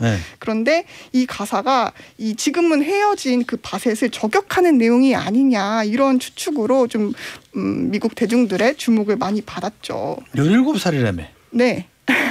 17살도 요새 뭔 다 연애를 연애해요. 해. 아유 요즘 그런 생각을 하시면 안 뭐 돼요. 운전도 하는데 연애하면 안 됩니까? 그렇죠. 아들이 뭐 벌써 이게 단순히 근데 연애에서 끝났으면은 좀 더 아름다운 이야기가 됐을 건데 이게 10대들의 연애담이라고는 조금 약간 지저분한 구석이 없지 않아 있는데요. 치정극이죠. 치정극이 전문 조금 용어로. 가까워요. 막장 드라마요? 네, 그래서 이 가사를 보면요. 노랫말 중에 너는 내가 늘 의심하던 그 금발 여자애랑 같이 있겠지. 금발 걔는 여자? 나보다 엄청 늙었어. 라는 이렇게 남자친구한테 이렇게 얘기하는 대목이 있는데 이 부분이 양다리를 걸쳤던 조슈아 바셋과 그 바셋이 이 로드리고와 헤어진 뒤에 사귄 금발의 가수인 사브리나 카펜터를 저격하는 것이다. 라고 이제 팬들이 해석을 하면서 이 노래가 굉장히 히트를 같이 했던 거예요. 그래서 마침 그때 바셋과 그 금발의 여성인 카펜터가 차를 함께 마시는 사진이 인터넷에서 돌면서 이 추측에 더 불을 태웠죠. 그래서 스토리가 있어서 더 인기를 끈 건가? 그렇죠. 이게 스토리에 이입을 하기도 하고 또 그게 인터넷에서 나도 접한 루머인데 루머라고만 생각했는데 가수가 직접 노랫말을 통해 이렇게 얘기를 하니 한번 들어보고 싶은 마음이 들 것 같아요. 그러면 그 바셋하고 그 금발 여자는 뭔 죄예요? 느닷없이 공격당하고. 근데 약간 이런 문화가 미국 팝에서는 처음 있는 일은 아니라서 맞아요. 그렇게까지 좀 당황스럽게 여기지는 않았을 그래요? 거라는 생각은 들거든요. 뭐 예를 들어 가수 테일러 스위프트 같은 경우에는 남자친구를 사귈 때마다 노래를 발표를 해서 그 테일러 스위프트의 연애담을 음악을 통해서 다 모든 전 세계 대중이 알게 되는 그런 일들도 있었고 돈도 벌고 뭐 이제 저격도 하고 이제 그렇죠, 일석이조 일거양득. 주로 전 남친에 대한 어떤 디스라고 하죠. 욕하는 내용들을 많이 담아가지고 인기를 많이 끌었던 전력들이 있기 때문에 막 당황스럽지는 않았을 것 같기는 합니다. 근데 그 사람들은 가만히 있었어요? 가만히 있지 않았죠. 뭐 이게 제일 재밌는 점은 이제 로드리고의 음악이 흥행을 하면서 바셋과 카펜터가 모두 이에 대꾸하는 음악을 발표를 했다는 사실인데요. 그 사람들도 노래를 잘하는 모양이구나. 네, 이제 만능 엔터테이너들이라서 가수 겸 배우들을 다 하고 있는 분들인데 올라들이 별걸 다 하네. 17살들이 굉장히 복합적인 이야기들을 계속하는데 바셋 같은 경우에는 지난 15일에 신곡 라이라이라이 거짓말이죠. 이걸 발매를 해서 너 내 이야기 떠벌리고 다니면서 내 이름을 깔아뭉갰지. 아직도 날 못 잊나 본데 늘 거짓말하는 네 모습 이제 지긋지긋해. 이렇게 더 직설적인 가사로 이제 노래 내내 상대방을 비난하는 모습을 보였고요. 22일에는 그 금발의 여성인 카펜터까지 가세해서 신곡을 또 냈는데 여기에는 또 네가 쓴 금발이라는 단어 그냥 라임이겠지. 내가 이별에 아팠으면 좋겠지? 아니? 나는 행복하고 너는 그게 싫을 뿐이야. 이렇게 아예 로드리고의 음악에 정말 철저히 받아치는 그런 곡을 발표를 해서 또 대중들의 주목을 많이 받았죠. 그러면요, 이 바셋하고 건발의 이 카펜터 노래도 히트쳐요? 히트치고 있어요? 네, 히트를 어느 정도 치기는 했는데 지금 로드리고의 기세가 워낙 등등하다 보니까 그 정도까지는 아닌 수준입니다. 야, 복수에 불타겠는데? 두고 보자 이럴 것 같은데.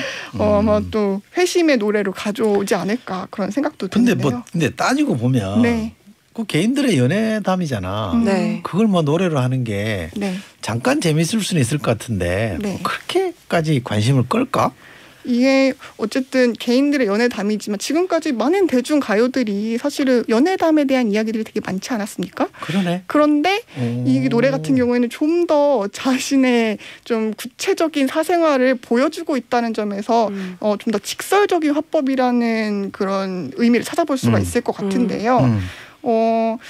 그래서 이게 한 개인의 이야기를 구체적이고 직설적으로 듣다 보니까 그 10대들이 노래를 듣는 10대들도 내가 공감을 많이 하게 됐다. 그리고 이거는 나의 이야기다라고 해서 그 소셜 미디어에 직접 리뷰나 아니면 본인이 참여한 따라 부르는 영상들을 올리면서 더 인기를 불붙이게 됐거든요. 유지연님 문자 주셨네요. 역시 동서고고막론하고 제일 재밌는 게 남의 싸움난 구경이라고 하셨고요. 백선영님 포하하 저도 소장님이랑 같은 생각했어요. 애들이 뭔 연애야 그러셨고요. 4001번 쓰시는 분입니다. 최리영님 라떼 역할은 컨셉이 맞으시죠? 꼭 컨셉이셔야 하면 컨셉이잖아요. 그죠? 원래는 안 그렇죠? 다음번에 한번 검증해보는 시간을 가지는 걸로. 컨셉이시길 바랍니다. 컨셉에 제가 이거 라떼 얼죽하고 나면 에너지 소비가 너무 많이 돼요. 왜요? 컨셉을 충전하셔야 되는데. 아니 라떼 아닌데 라떼 인척 해야 되니까. 아유 몰라 뵀네요. 근데 이 노래는 연애담이긴 합니다만 소셜 미디어를 잘 활용한 그렇죠. 그런 마케팅도 잘했네. 네, 이게 또 이 소셜 미디어 중에서 틱톡에서 정말 큰 화제를 몰아서 사실 그것 때문에 인기를 끌었다고 할 수가 있는데요. 네. 그러니까 10대들이 이 노래가 굉장히 사연이 풍부하잖아요. 이야기가. 그러다 보니까 떠난 연인을 그리워하는 노래 속의 주인공 시선, 또 떠난 연인의 시선, 또 그 주인공을 바라보는 친구들의 시선, 이거를 하나하나 본인이 주인공인 영상을 찍는 거예요. 이 노래를 따라 부르면서. 그러니까 이런 것들을 10대들이 본인이 이 노래는 단순히 듣는 것만 아니라 내가 참여할 수 있는 내 이야기가 될 수 있다. 이런 생각으로 계속 영상을 올리다 보니까 더 풍부하게 음악이 소비가 되고 히트할 수 있었던 배경이 아닐까 싶습니다. 지금까지 김지혜 시선이었습니다. 좋은데요? 자, 오지연 기자. 네네. 메타벅스가 뭐예요? 메타벅스 아니고요. 메타버스인데요. 예. 스타벅스 아니고. 말씀하시는지. 메타버스. 메타버스 이거 뭐 용어부터 뭐 낯설잖아요. 이게 왜 이렇게 용어가 새로운 게 많을까? 네, 근데 이거는 진짜 이 단어 하나만큼은 오늘 알아가셔야 되는 게 이게 진짜 전 세계 IT 업계에서 화두입니다. 이게? 네, 이게 가공, 추상, 뭐 초월하다 이런 뜻의 메타랑 우주 어떤 세계를 뜻하는 유니버스를 합쳐가지고 메타버스 이렇게 부르는 거거든요. 그러니까 어떤 초월적인 어떤 공간, 세계를 말하는 건데 3차원 가상 세계를 보통 뜻을 하고요.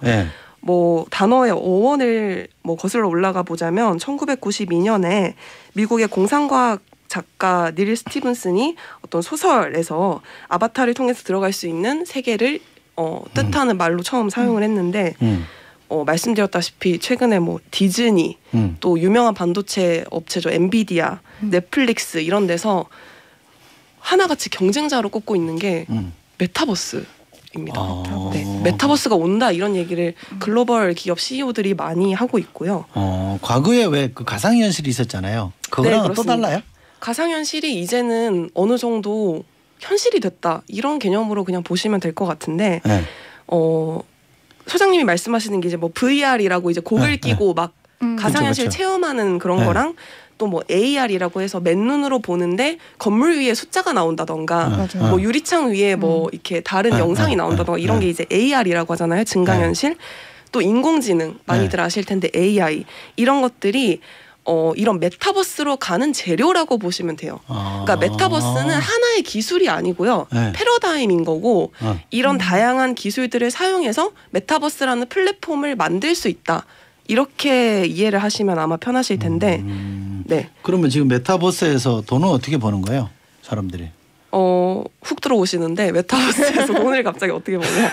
이제 메타버스라는 게 그냥 또 다른 가상세계니까 사람들이 현실 세계에서 하는 많은 것들이 그대로 가능하거든요. 게임도 할 수 있고 놀 수도 있고 친구랑 만나서 업무도 할 수 있고 당연히 사업도 할 수 있고 돈도 벌 수 있어요. 업무를 할 수 있어요? 네, 그럼요. 요즘에 이제 만나지 못하니까 가상 공간에서 업무를 지금은 이제 그냥 노트북으로 하지만 이게 더 발전하면은 나중에는 고글 같은 걸 끼고 다 같이 같은 공간에 있는 것처럼 회의를 할 수도 있잖아요. 와. 그런 것들이 일종의 메타버스라고 보시면 됩니다. 상상이 되시죠? 대충 어떨지. 대충. 네네. 근데 돈을 어떻게 버냐고 질문하셔서 되게 중요한 거 돈을 어떻게 버냐면 서진게 거기 눈에 확 들어오는데 돈을 어떻게 버는지 돈이 중요하기 때문에 이게 저희는 사실 돈이 되게 중요하니까 네. 이 로블록스라는 게임 플랫폼이 있는데 이게 지금 미국 초딩들의 마음을 확 사로잡은 그런 게임이거든요. 초딩? 네, 미국 초등학생, 중학생들 절반 이상이 네. 이 로블록스라는 게임을 하는데 네. 이게 단순한 게임 플랫폼이 아니고 네. 설명드린 것처럼 메타버스 플랫폼이에요. 네. 그래서 여기에서는 아바타를 만들어 가지고 뭐 지금 업로드돼 있는 뭐 수천만 개의 게임을 내가 꾸민 아바타를 가지고 플레이를 할 수 있는 거예요. 공통된 아바타를 가지고 친구들이랑 동시에 접속해서 플레이를 할 수도 있고 네, 그런 게임인데 돈을 어떻게 버냐. 이 아바타를 꾸밀 수가 있지 않겠습니까? 이 아바타를 예쁘게 꾸미고 싶은 욕구는 뭐 우리 모두에게 있는 건데 뭐 앞에 이렇게 영상이 나오는데 레고처럼 생겼거든요. 이 로블록스 캐릭터가. 근데 기본 캐릭터에다가 뭐 헤드폰을 씌울 수도 있고 청바지를 입힐 수도 있고 뭐 다양한 패션 아이템을 착용할 수가 있는데 그런 것들을 이 뭐 초등학생, 중학생들이 디자인을 해서 팔 수가 있고요. 플랫폼에 올려서. 그럼 그거를 로벅스라는 가상화폐를 가지고 구매를 하는데 이게 이제 환율이 있어요. 마치 뭐 $1 환율처럼. 그래서 이제 어느 정도 일정 금액이 모아지면은 출금도 할 수가 있거든요. 근데 이게 뭐 들었을 때는 뭐 이거 아이템 뭐 팔아서 뭐 얼마 번다고 그래라고 생각하실 수도 되겠다 이 생각은 드는데 네, 그런 생각이 드시잖아요. 근데 이걸로 돈을 많이 번 어떤 분 같은 경우에는 연간에 뭐 1억 원이 넘는 수입을 올린다고 해요. 연간 1억? 네. 연봉 그러니까 억대 연봉이라고 우리가 직장인들의 꿈의 연봉인데 그거를 뭐 벌써 그냥 이 플랫폼을 통해서 벌고 있는 거고요. 뿐만 아니고 아까 말씀드렸듯이 이게 단순히 하나의 게임이 아니고 여러 가지 게임을 할 수 있다고 말씀드렸잖아요. 네. 이 공간 안에서 그 게임을 스스로 개발할 수도 있거든요. 이 친구들이 이 게임 플랫폼도 같이 붙어 있어요. 메타버스 플랫폼에. 그래서 내가 게임을 만들어서 아이디어를 가지고 올리면은 그걸 누가 만약에 사잖아요. 그러면 저한테 입금이 되는 거예요. 그러니까 되게 청소년들한테도 어떻게 보면 좋은 게 어떤 이런 경제적 관념이라든지 어떤 창업 하는 데 있어서 약간 예행 연습이 될 수도 있는 뭐 그런 다양한 일들을 할 수 있는 플랫폼이라고 보시면 되고. 아니 초등학교 중학교 다니는 친구들이 그거 가서 돈 벌 생각하는 게 아니라 공부를 해야지. 근데 공부가 사회를 살아가는 유일한 방법은 아니니까 더 빨리 이 사회와 경제의 원리를 터득할 수 있는 그런 지름길이 될 수도 있겠죠. 유일한 길은 아니지만 기본 아닌가요? 공부도 당연히 하긴 해야 되는데 이제 방과 후에 친구들이랑 로블록스에서 만나서 그렇죠. 이제 이런 걸 하는 건데 아까 김지혜 기자님 소개해 주신 것처럼 틱톡 스타가 되거나 아니면은 이런 로블록스에서 스타가 되면은 어른들보다 더 빨리 더 돈을 많이 벌 수도 있어요. 뭐 물론 돈 버는 게 중요한 건 아닌데 뭐 여기 뭐 유미연님이 읽어보세요. 네. 우리나라 초딩 애들도 로블록스 엄청 좋아해요 하셨는데 실제로 지난해 우리나라에서 월 활성 접속자 수가 세 번째로 많은 게임이 로블록스였습니다. 저희들만 모르고 있는 거예요 지금. 두 분도 몰랐어요? 저희보다는 나이대가 살짝 얼주가보다 살짝 밑에. 네, 저도 사실은 이번 기회에 처음 접하게 됐는데 저는 밀레니얼 세대거든요. 근데 Z세대들은 훨씬 더 빠르게 이 세상에 적응하고 있다는 생각이 들게 한 그 플랫폼입니다. 맞습니다. 그 밑에 문자 한번 읽어봐 주세요. 우리 지혜 기자가. 네, 이은혜님께서 이건 우리 집 초딩도 난리입니다. 그리고 본인이 게임을 만들 수도 있어서 참 신기하더라고요. 네. 이원년님 맞아요. 저희 딸내미 로보 점점점 엄청 잘해요. 배그도 잘하고. 배그는 뭐예요? 배틀그라운드라고 총 쏘는 게임이고요. 이건 남자 친구들이 좋아하겠다. 네, 그거는 뭐 메타버스는 아니고. 딸내미가 또 좋아하신다고 하시니까 여자친구들도 많이 좋아하죠. 네. 그렇죠. 요즘 뭐 그런 게 차이가 없죠. 그렇죠? 로블록스는 제가 집에서 가끔 우리 아들이 두 놈이니까 야 사내 놈이 왜 그러냐 이러면 성차별이야 이러더라고요. 맞죠. 라떼. 맞습니다. 네, 정확한 지점. 네, 집에서도 라떼 컨셉을 유지하시는 건가요? 아니 뭐 사내 보고 사내라 그러지 그 뭐라고. 아 생활 연기를 하고 계시는 거구나. 현실에서도 이런 게 뭐 가능해요? 현실에서요? 네. 아니 뭐 컨셉이라도 뭐 차용을 한다든지 뭐 이런 게 좀 가능해요? 뭐가? 이게 메타버스가 사실 저희의 삶 속에 어느 정도는 이제 깊게 들어와 있다라고 네. 보여지는 게 저희가 지난번 소개해드리기도 했는데 이 네이버에서 운영하는 이 3D 아바타 제작 앱이 있다고 말씀드렸잖아요. 네. 제페토라고. 네. 거기서 블랙핑크가 실제로 팬 사인회를 했어요. 아 가수 블랙핑크? 네, 블랙핑크가. 네. 그래서 5천만 명이 가상공간에서 사인을 받았거든요. 와. 이 가수한테. 그러니까 이게 메타버스의 장점이 어떤 시공간에 제약이 없잖아요. 이 물리적인 제약이 없다 보니까 뭐 단번에 많은 사람들을 한꺼번에 뭐 만나고 상대하는 일도 가능해지기 때문에 네. 산업적으로 이런 적용 가능성이 무궁무진합니다. 뭐 포트나이트라고 또 다른 메타버스 플랫폼이 있는데 이거 보통 총 쏘는 게임으로 많이 아실 텐데 이것도 일종의 메타버스거든요. 이 안에 게임 안에 들어가 보면 총을 쏘고 서로 뭐 죽고 죽일 수 있는 공간도 있지만 메타버스라고 서로 뭐 살생이 불가능한 어떤 콘서트장 같은 공간이 있어요. 네. 거기서 실제로 이제 뭐 유명 뭐 트래비스 스콧 이런 가수들이 공연을 하기도 하고 여기도 뭐 1,000만 명이 넘는 사람들이 동시에 접속하기도 하고 뭐 그냥 급속도로 확산되고 있다고 네. 보시면 되겠습니다. 송지연님, 우리 집 아그들이 말하던 게임이 이거였군요. 게임만 만들 수 있다는 말에 비웃어졌는데 게임 만들 수 있다는 말에 비웃어졌는데 유유하셨고요. 김영민님, 소장님 이게 뭔지 아는 느낌. 저를 디스하시는 겁니까 지금? 유지연님, 와 방금 소장님 10전 대보탕을 넘어 10만이가 약초캐로 산다는. 이제 어디까지 갈지 더 궁금해지는데 라떼라는 코너명을 바꿔야 될 것 같습니다. 성공했습니다. 전영주님, 두 월주가 기자님 나오시면 최근 핫한 트렌드를 들을 수 있네요 하셨고요. 공원숙님, 소장님 라떼가 어때서 변명하시는 건가요? 우리 인정하자고요. 아니 뭐 라떼 맞죠? 아니라고 해서 뭐 라떼가 아닌 건 아닙니다. 그런데 제가 뭘 아는 라떼다 이것만 좀 알아주시면. 라떼 정도에 그치시면 될 것 같습니다. 10만이가 안 되시면. 알겠습니다. 어지연 기자, 김지혜 기자 두 분 고맙습니다. 네, 감사합니다. 감사합니다. 4부에 오겠습니다.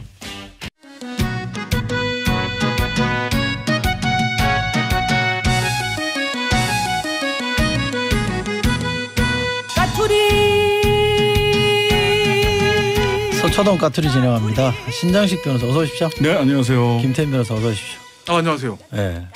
오늘 이렇게 봐서 좀 헬스케 보이네. 아 저요? 네. 아 그런가요? 네. 아니죠? 멋있죠? 네. 네, 괜찮습니다 저는. 괜찮아요? 네, 언제나 같은 저 몸매를 유지하고 있는. 몸매. 몸매. 몸매 관리 하는 것 같더라고요. 저요? 아, 뭐 관리는 아니고 그냥 그러니까 뭐 그냥 운동 많이 하는 건 아니고 뭐 몸 만들려고 운동하는 게 아니고 그냥 건강해지려고. 그것도 관리예요. 수영장 문 열기만 기다리고 있어요. 아 맞아요. 아, 수영을 좋아하는데 수영장을 못 간 지가 거의 1년은 되는 것 같아요. 그렇죠. 예. 그럼 다른 대안을 우선 찾아야 될 텐데. 그러니까 근데 이게 잘 안 되더라고요. 뭐 걷기, 등산 이게 이게 좀 뭐 저도 잘 안 되더라고요. 원래 헬스장을 좀 다녔거든요. 그냥 뭐 거기서 뭐 과격한 운동하는 건 아니고 근데 하도 많이 닫으니까 작년에 많이 걸었어요. 뭐 몸을 움직여야 되는데 갈 데는 없고 그래서 뭐 청계천 걸어다니고. 걷는 게 좋죠. 네. 자 오늘은 4부를 쪼개가지고요. 까투리 뒤에 특집 인터뷰가 하나 있어서 시간이 좀 짧습니다. 그럼 어쨌든 현안을 좀 다뤄보는데 우선 제가 두 분에게 꼭 질문드리고 싶은 게 하나 있었어요. 네. 판사 탄핵 어떻게 보세요? 길게 안 여쭤볼 겁니다. 한 말씀씩만. 뭐 180도니까 하고 싶으면 하는 건데 왜 지금 하지라는 생각은 좀. 시기가 정부적으로 제가 지도부라면 시기가 정부적으로 역풍받기 쉬운 시기에 했다. 뭐 임성근 판사가 여기도 까투리야. 네. 임성근 부장판사가 그 2월 28일 날 본인이 이렇게 연장 신청을 안 했기 때문에 사실은 밀렸죠. 어쩔 수 없이 사실 조금 더 일찍 하는 게 더 나을 뻔했는데 지금 그래서 헌법재판소에서 탄핵 결정을 하는 실효성이 있느냐라고 하는 문제에 직면할 수밖에 없는 거죠. 사실은. 그 부분에서 타이밍상으로는 저는 조금 너무 늦었다라는 생각은 들어요. 너무 늦었다. 2월 28일이 퇴직하시는 날이라는 거죠. 네, 그분은. 네. 그러면 만약에 내일 모레 탄핵이 의결이 됐어요. 국회에서. 그러면 대통령은 되게 직무정지하잖아요. 그럼 이분은 2월 28일 퇴임 못해요? 퇴임해요? 아니 근데 이게 퇴임이 가능한 게 이게 퇴직을 원을 낸 게 아니고 연장 신청을 안 한 거예요. 자동 퇴직이에요? 네, 자동 퇴임이에요. 그러다 보니까. 그러면 헌재 가도 뭐 기각될 가능성이 있네. 각하될 가능성이 있죠. 이제 소의 이익이 없어서 각하될 가능성은 있는데 제가 보기에는 이번이 헌법적으로는 굉장히 의미가 있고 또 피해가 반복될 수 있다거나 헌법적으로 규명할 필요가 있다거나 하면은 소의 이익이 없어도 결정을 할 수는 있어요. 근데 그렇게까지 하겠느냐. 개인의 일이기 때문에. 근데 각하를 하는데 이유를 설시할 수는 있을 것 같다. 근데 이제 이런 게 있어요. 그러니까 저도 뭐 자세히 다 판결을 들여다본 건 아닌데 1심 직권은 무죄잖아요. 근데 거기 이제 위헌적 행위라고 해가지고 6번 나오죠. 위헌적 행위를 했다라고 해가지고 이제 탄핵 들어간 건데 근데 위헌적 행위는 또 재판권 침해는 아니래.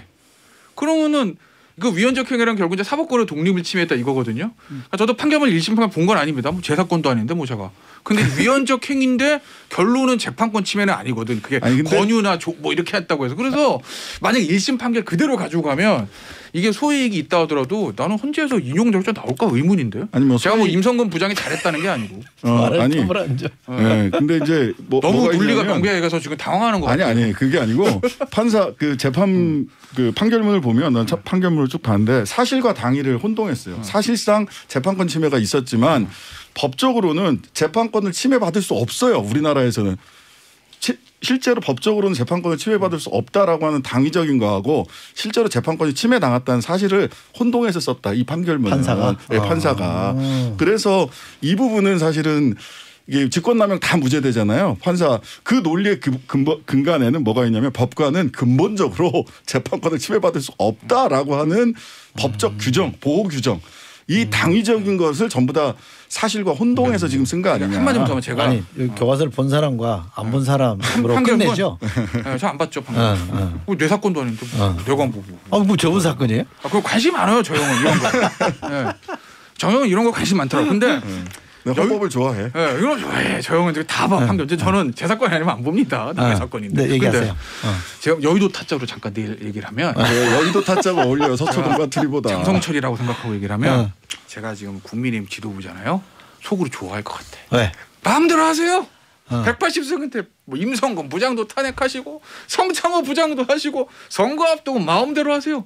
이게 이제 지지층을 뭐 우와 할 수는 있겠습니다만 지금 이 시점에서 더 중요한 일들이 많은데 큰 선거 앞두고 과연 이게 중도층 민심이 어떻게 보일까? 왜냐하면 더군다나 아까 제가 시점 말한 게 지금 여권에서 중요하게 생각 재판 다 지고 있잖아요. 어쨌든 그 상황에서 판사를 탄핵한다는 게 뭐 제가 실제로 뭐 정치적인 측면은 내일 타짜에서 저희가 할 거예요. 네. 그렇다 이거죠. 또 최강욱 열린민주당 대표죠. 1심 판결이 있었는데 징역 8개월, 집행유예 2년을 받았어요. 유죄 판결 받은 건데 이분이 재판이 4개던데 어쨌든 지금 하나 한 거죠. 네, 그렇죠. 1심 이제 하나 끝났죠. 네. 그것도 1심이 끝난 거 아니에요? 네, 유죄 판결을 받은 이유는 뭐예요? 이게 업무방해가 됐다. 이게 사실 검사에서는 완전히 뭐 아무것도 안 했는데 허위로 증명서를 작성을 해줬다라고 기소를 했어요. 근데 법원에서는 하긴 했는데 제대로 한 건 아니다. 해서 허위는 아니지만 과장을 좀 넘어섰다. 이게 참 애매해요. 과장보다는 더 셌고 허위는 아닌데 이게 대학원 입시에 연세대하고 고대 대학원 입시에 업무를 방해했다. 라고 해서 8개월 실형에다가 8개월에다가 그 집행유예를 했는데 실은 김태현 변호사한테 물어보고 싶어요. 이 그 판사가 인정한 사실관계가 다 맞다고 해도 징역 8개월이 맞아요? 집유 2년? 아니 양형사가 나쁘잖아. 내가 그래서요 어저께 원래 남의 사건 판결 안 보고 어제 봤어요. 왜냐면 저 형이 오늘 이거 보고 이거 하고 싶다 그래가지고 내가 그거 봐야 되네 나도. 그리고 어제 밤에 이제 봤어요. 남의 사건을 내가 왜 판결만 보는지 모르겠는데 봤습니다 일단은. 근데 양형 요소가 유리한 양형 요소가 없어요. 그러니까 예를 들어서 이런 거예요. 제가 이거 괘씸죄가 첨가된 거구나. 괘씸죄라기보다 괘씸죄지. 딱 보니까. 예를 들어서 왜 반성 안 해? 뭐 이런 거. 만약에 제가 저 펌 있잖아요. 형님이 우리 진행자요. 야 태연아 내 아들 이거 좀 대학원 가니까 좀 해줘. 그래서 제가 이제 해줬다 쳐요. 왜냐면 대한민국 인간관계에서 거기 그런 얘기가 나와. 유리한 양형 요소로 대한민국에서 친분관계 때문에 해주고 개인적 이득이 없다는 게 유리한 양형. 근데 걸렸어. 근데 저도 변호사이기 때문에 이게 집유 받으면 자격 정지되거든요. 그 기간 동안 확정되면. 그거 어떻게 하겠어요. 만약에 이거 자백하고 나 미안하다 잘못했다. 근데 이제 이 철이 형이 막 이렇게 친분관계 때문에 내가 해줬다 미안하다. 내가 이거 해서 얻은 게 뭐 있냐? 뭐 이러고 하면 이거 제가 봤을 때는 본안 가도 집유 나올 만한 사안은 아니고 벌금형 나올 수도 있고 아주 운이 좋으면 기소유예나 선고유예도 되는 사안이라고요. 맞아요. 사실은. 근데 청와국 대표가 끝까지 안 했다는 자기는. 그러니까 법원이 논리적으로 봤을 때 이건 최강 대표의 말이 하나도 맞지 않다. 에? 더군다나 이제 그런 얘기도 나와. 계속 이 공소권 남용 뭐 이런 뭐 법원 입장에서 보면 자꾸 되도 않는 쓸데없는 주장을 계속한다는 얘기가 있다 판결문에. 알겠습니다. 예. 그러니까 괘씸죄예요. 괘씸죄 맞네. 괘씸죄 변호사 맞아. 설명으로도 네? 괘씸죄구만.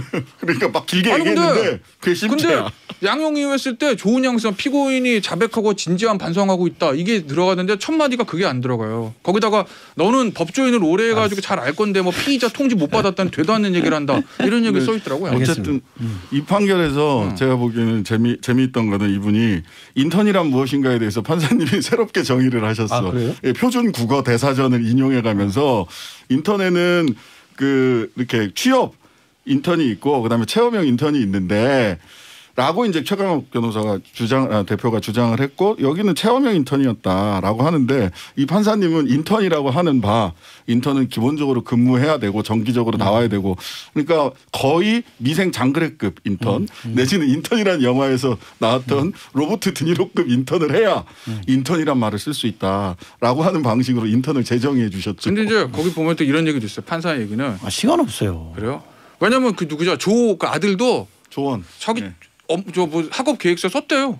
법무부는 청 어디서 인턴으로 근무 중이다. 자기도 근무하고 있다고. 근데 문제는 이제 그 고대하고 연대 대학원 교수님들이 나와가지고 야 이건 그 사실 필수 제출 서류도 아니고 이거 누가 보고 그거 가지고 당락을 결정하냐 이렇게까지 얘기를 했는데 그러나 업무 방해가 아니잖아. 업무 방해는 추상적 위헌범이기 때문에 방해할 가능성이 있으면 처벌할 수 있다. 그 말은 맞아요 사실. 저희 얘기들을 예전에 이런 자꾸 이제 딸 입시 때부터 이제 딸 뭐예요? 꼭 여쭤보고 싶은 게 하나 있는데 네, 꼭 하셔야 되는 거 아니죠? 네. 시간이 너무 없어서. 최강욱 대표가 공소권 남용을 얘기했잖아요. 그 이유가 이승윤 서울중앙지검장을 통하지 않고 총장이 직접 서울중앙지 3차장을 지휘해서 기소가 이루어진 거다. 검찰청법 위반이다. 지검장이 지휘 감독권을 무력화시켰으니까 이걸 안 받아들인 거죠. 왜냐하면은 거기 수사지휘권의 최종 책임자는 검찰총장이기 때문에 검찰총장이 중앙지검장을 속된 말로 패싱하고 지시라고 해도 단독 관청의 검사가 기소하는 거 법적으로 문제가 없다 이게 하나 있었고. 지금은 뭐하러 또? 공소권 남용에 대해서 저 무슨 얘기하냐면 차별적 기소단 얘기됐어요. 청와국 대법원. 왜 나만 기소해? 뭐 불평등에. 그거는 대법원 판례가 받아들이지 않고 있는 건데. 네, 맞아요. 그럼 차별적 기소라면은 예를 들어서 뭐 조국 전 장관 딸도 왜 조국 전 정경심 교수도 왜 우리 딸은 기소 안 하고 나만 기소해? 이것도 차별적 기소죠. 엄격하게 그러니까 얘기하면. 불법의 평등을 요구하는 건 받아들이지 않아요. 왜 나만 기소해? 이건 받아들이지 않는데 저는 이제 검찰청법 위반해서 이 판사가 설실하면서 저는 야 이분 이러시면 안 되는데 싶었던 건 뭐냐면 검사 동일체 원칙을 얘기를 해요. 그거는 검사 동일체 원칙상 할 수 있다라는 얘기를 하는데 이거는 벌써 없어진 지가 언제적 얘기고 검찰에서 검사 동일체 원칙 때문에 여러 가지 폐해가 발생한다라고 하는 점이 사회적으로도 많이 얘기가 됐는데 갑자기 이 판사님이 검사 동일체 원칙을 부활시켰어요. 판결에서. 최강욱 대표가 여러 가지 주장을 했는데 그중에서 저는 제일 좀 패착이 아까 말했던 나 피의자 소환 통보 피의자 조사도 안 하고 왜 기소했어 이거거든요. 근데 이게 양형 이후에도 나와요. 쓸데없는 주장이다 쉽게 얘기하면. 왜 그러냐면 이제 저 피의자 소환 통보는 했단 뭐 오라고 출석 요구서는 했단 말이에요. 근데 그 출석 요구 이거 시간이 없나? 어찌됐건 간에 쉽게 말씀드리면 와서 진술할 기회를 수차례 줬음에도 불구하고 당신이 안 온 거지 당신한테 출석해서 진술할 기회를 주지도 않고 검찰이 기소한 건 아니야. 이게 이제 맞아요. 재판부가 놀린 거죠. 여기서 사실 김학의 그 긴급 출금 요거 그 의문의 일패. 왜냐하면 그 왜 나는 피의자가 아닌데 피의자가 정확하게 특정을 해서 나한테 소명할 기회를 줘야 되지라고 얘기를 했더니 판사가 뭐라고 했냐면 이 피의자 실질설이라고 하는 걸 얘기를 해요. 내사 번호 무슨 뭐 수사 번호 형제 번호 이런 거 없어도 수사되고 있으면 피의자이기 때문에 대법원 판례 피의자 실질설 판례까지 인용을 하면서 당신은 피의자가 맞아. 근데 네가 안 온 거야 이렇게 얘기를 하거든요. 근데 지금 김학의 출금이 피의자가 아닌 사람을 왜 그 출국 금지를 긴급하게 했느냐 이거거든요. 근데 피의자 실질설 이 판례에 따르면 피의자 형제 번호건 내사 번호건 뭐 무슨 번호가 있는 것과 없는 것 상관없이 김학의는 피의자예요. 따라서 피의자이기 때문에 출국 금지한 처분은 정당하다라는 얘기가 이 판결에서 갑자기 근거가 생겨버린 거예요. 솔깃한데 혼자 해서. 무슨 혼자요? 그렇게 써 있어 피의자 실질서. 왜냐면 실질인데 최소한 여기는 저 누구야 저 의문의 일패야 최강 대표는 뭐 형제번호 아니라 수사번호까지 부여가 됐는데 김학의 전 차관은 이거 저는 김학의 전 차관 절대 옹호하는 게 아닙니다. 알았어. 번호 자체가 부여가 안 됐어. 알았어. 이거 문제가 아니라니까 피의자 실질설에 따르면. 이 판결문을 한번 봐야 되겠다. 공부 좀 해봅시다. 제가. 그래서 되게 잘 썼던데. 뭘 잘 써? 나는 보니까 편견이 가득한 판결문 볼 때마다 판사님도 되게 일을 열심히 하시고 잘 쓰시는 분들. 그럼 하나만 예 아니오로 2심에서 뒤집힌다 안 뒤집힌다? 뒤집힌다. 뒤집힌다. 안 뒤집히지. 알았어. 그리고 그거 뒤집히면 뭐해? 줄줄이 남아 있는데 지금. 괘씸죄니까 허위사실 명예훼손 어떻게 할 건데요? 줄줄이 남아 있는데. 아니 이것만 얘기하는 거예요. 이것만 이거 안 뒤집혀요. 괘씸죄인데 뒤집히지. 판사가 바뀌면. 청자 여러분이 좋아하는 서초동 까투리 오늘은 좀 짧게 여기서 마무리하겠습니다. 김태현 변호사, 신장식 변호사 두 분 고맙습니다. 네, 고맙습니다. 감사합니다. 예, 말씀드린 대로 특집 인터뷰를 해보겠습니다. 오늘이 서민금융의 날이라네요. 그래서 공익 목적에 맞는 특별 인터뷰를 한번 해볼까 하는데 서민금융이라는 게 어떤 제도인지 또는 불법 사금융 피해를 막으려면 어떻게 해야 되는지를 좀 자세히 알아보려고 합니다. 청자 여러분 서민금융진흥원이라고 들어보셨는지 모르겠는데요. 이 진흥원의 유재옥 경영본부장님 모셨습니다. 어서 오십시오. 네, 반갑습니다. 예. 제가 시간이 많지 않아서 거두절미하고요. 예. 질문부터 드릴게요. 서민금융진흥원은 어떤 기관이에요? 네, 저희 서민금융진흥원은 2016년 서민의 금융생활 지원에 관한 법률의 시행으로 출범한 서민금융 총괄기관입니다. 네. 빚이 너무 많거나 저소득 저신용 등의 다양한 이유로 제도권 금융회사를 이용하기 어려운 그런 분들이 고금리 대출이나 금융 사기 등에 내몰리는 경우들이 상당히 많습니다. 네. 이러한 분들이 고금리 대출과 불법 사금융에 빠지지 않도록 네. 저희들이 저금리의 정책 서민금융 상품을 지원하고 네.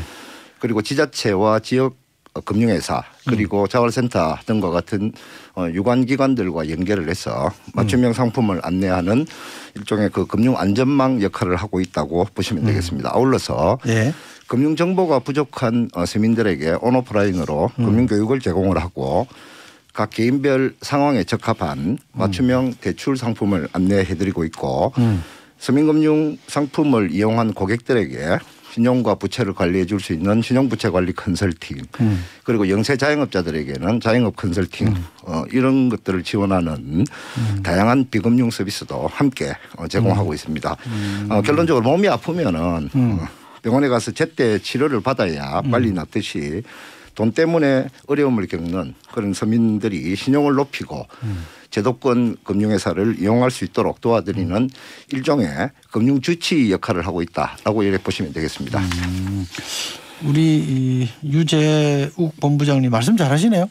아닙니다. 연습 많이 하신 거예요? 아닙니다. 네. 연습 안 하시고 이 정도 하시면 타고나신 건데. 네. 그러면 지금 말씀하신 대로 소득이 적고 신용이 낮은 분들을 위한 금융기관 그렇게 이해하면 되는 거죠. 예, 그런 분들을 지원하는 금융과 비금융 서비스를 지원하는 그런 정부기관입니다. 제도가 어떤 게 있어요, 그러면? 예, 그 제도는 그 자금 곤란을 겪는 영세 자영업자들이 계실 것이고요. 그리고 대학생하고 취업준비생 그리고 이런 대부업이나 불법 사금융을 이용할 수밖에 없는 그런 최저신용자들을 위해서 저희들이 다양한 상품과 서비스를 지원을 하고 있습니다. 대표적으로 영세 자영업자들에게 창업자금이랑 운영자금을 지원하는 미소금융이 있고요. 네. 그리고 저소득 저신용 근로자에게 지원하는 근로자 해살론 그리고 고금리 대출 이용이 불가피한 최저신용자를 위한 해살론 세븐틴 그리고 대학생과 미취업 청년의 자금 애로를 해소하기 위한 해살론 뉴스 등이 있습니다. 네. 이러한 금융상품과 함께 저희들은 64개 금융회사의 총 180여 개 금융 대출 상품을 한 번에 비교해서 신청할 수 있는 맞춤 대출 서비스도 운영을 하고 있는데요. 네.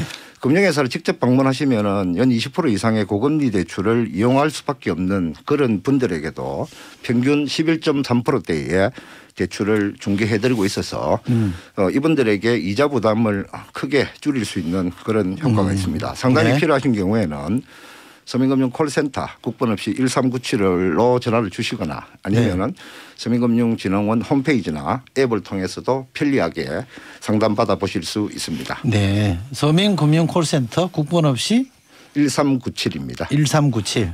예, 알겠습니다. 저도 가끔 그런 전화가 오는데 듣다가 그냥 끊어버리긴 합니다만 이게 사칭하는 전화들 있잖아요. 예, 예. 어떻게 구분해요? 예, 지금 저희들이 그 사칭 관련해서 이런 말씀을 또 좀 드리면요. 네. 이런 어려운 분들은 사실은 금융 정보가 상당히 부족합니다. 그렇죠. 이러다 보니까 그 사칭의 유형들을 이렇게 대부분 살펴보시면은 예. 이런 정책 서민금융 관련 기관을 사칭하거나 제도를 사칭한다거나 네. 그리고 기사형 광고, 상담사 사칭 이런 걸로 나눌 수가 있습니다. 네. 특히 요즘은 이런 온라인이고 비대면으로 이 대출을 알아보는 경우들이 많다 보니까 예. 포털 사이트의 광고나 그리고 페이스북이나 유튜브 등의 SNS상의 대출 광고들이 상당히 많아가지고 진짜와 가짜를 구분하기가 쉽지가 않습니다. 네. 그 유형들을 아까 말씀하신 대로 말씀을 드리면은 서민금융진흥원 그리고 서민금융통합지원센터 이렇게 명칭을 이 본명칭을 교묘하게 바꿔서 서민금융원, 해살론 지원센터 이런 것들을 내세워가지고 로고도 도용을 하고 그리고 명칭들도 사칭하는 경우들도 상당히 있고요. 그리고 또 정부 지원 대출 또 서민 대출 이런 제목으로 기사를 형태로 광고를 하기 때문에 사람들이 현혹하는 그런 광고들이 상당히 많이 있습니다. 아까 말씀하신 대로 그 온라인뿐만 아니고 전화나 문자 메시지 이런 것들을 통해 가지고 저희 직원들을 사칭하는 그런 경우들도 상당히 많이 있습니다. 대체로 이런 분들은 정책 서민금융 상품을 지원해 준다고 속이고 고금리 대출을 중개할 가능성이 상당히 높습니다. 그래서 각별히 유의가 필요한 사항입니다. 서민금융원하고 햇살론 지원센터 이건 다 가짜란 말이죠? 그렇습니다. 예. 아까 좀 전에 말씀하신 비대면 서비스가 늘어나서 피해 보시는 분들이 있을 텐데 사례들을 좀 소개해 주세요. 예. 저희 그 서민금융진흥원은 사칭 대응 전담 부서를 설치를 해서 포털 사이트에 올라오는 사칭 광고에 적극적으로 이렇게 대응을 하고 있습니다. 그리고 또 홈페이지에 사칭 신고센터를 만들어서 실제 피해자들의 신고도 접수해서 처리를 하고 있는데요. 최근에는 이 코로나19로 인해 가지고 비대면 선호도가 상당히 높아진 것을 악용을 해 가지고 서민금융 비대면 창구라는 이름의 페이스북 사칭 광고를 보고 저희 서민금융진흥원인 줄 알고 상담을 받은 분의 신고가 있었습니다. 그런데 이런 해당 불법 업체에서는 대출을 받으려면 신용점수를 올려야 된다. 이렇게 하면서 휴대폰을 2개나 가계통을 시키면서 수수료를 입금하는 그런 사례들 이걸로 인해 금전적인 피해까지도 있습니다. 이런 경우에는 서민금융진흥원에서는 금융감독원에 신고 조치를 하고 경찰서에서도 신고를 안내를 하고 있습니다. 그리고 지금 이러한 피해를 예방하기 위해서 이런 서민금융진흥원이나 통합지원센터 이런 명칭을 사칭한 경우에는 3년 이하의 징역이나 최대 1억 원까지의 벌금을 부과하는 처벌 수위도 강화를 하고 있습니다. 네, 112 같은 데 신고해도 되는 거고. 예, 그렇습니다. 네, 금융감독원 신고센터도 있네요. 1332. 예, 그렇습니다. 일로 해도 되고요. 네네. 그러면 지금 이 서민금융 지원제도를 이용하고 싶은 분들은 어떻게 해야 됩니까? 시간이 많지 않은데. 지금 보시면은 서민금융진흥원은 그 서민들이 언제 어디서나 서민금융 상담을 쉽고 편리하게 이용하실 수 있도록 챗봇, 앱 출시 등의 고객 중심의 서민금융 혁신 서비스를 지속적으로 추진을 해왔습니다. 서민금융이 필요하시는 경우에는 저희 서민금융진흥원 앱을 다운로드 받으시면은 챗봇 등을 통해서 24시간 동안 어디서든 상담을 받으실 수가 있고 저희 서민금융진흥원 홈페이지에서도 서민금융 한눈에 등을 통해서 서민금융 지원 제도 관련 정보를 확인하실 수 있습니다. 인터넷 이용이 어려우신 경우에는 국번 없이 1397로 전화 주시거나 전국에 50개 서민금융 통합지원센터를 방문하시면 종합적인 상담을 받아보실 수가 있겠습니다. 많은 이용 부탁드리겠습니다. 전화로 1397 하시면 되는 거네요. 네네. 아무쪼록 요즘 많이들 힘든데 서민들에게 유용한 도움을 많이 주시면 좋겠습니다. 서민금융진흥원의 유재욱 경영본부장님이었습니다. 고맙습니다. 네, 감사합니다. 예, 시간이 많이 지나서요. 여기서 인사드려야 될 것 같습니다. 좋은 하루 보내시고요. 저는 내일 다시 오겠습니다. 고맙습니다.